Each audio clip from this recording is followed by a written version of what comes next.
ఆ మహిమ దర్శనాన్ని ఎవరు చూడగలిగినారనంటే ఆ ముగ్గురు శిష్యులు చూడగలిగినారు.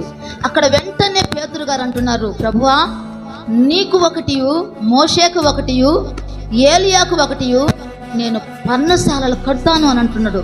అంటే పేతురు గారికి ఎంత ఆనందమో ఎంత సంతోషమో.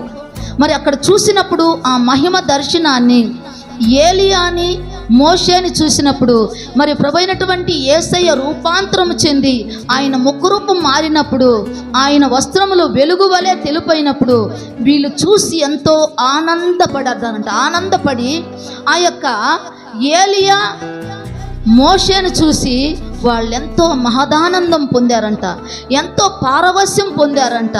ఆ మహిమ దర్శనములో ప్రకాశమానమైనటువంటి ఒక తండ్రి యొక్క స్వరము, ఈయన నా ప్రియ కుమారుడు, ఈయన యందు నేను ఆనందిస్తున్నాను, ఈయన మాట మీరు వినండి.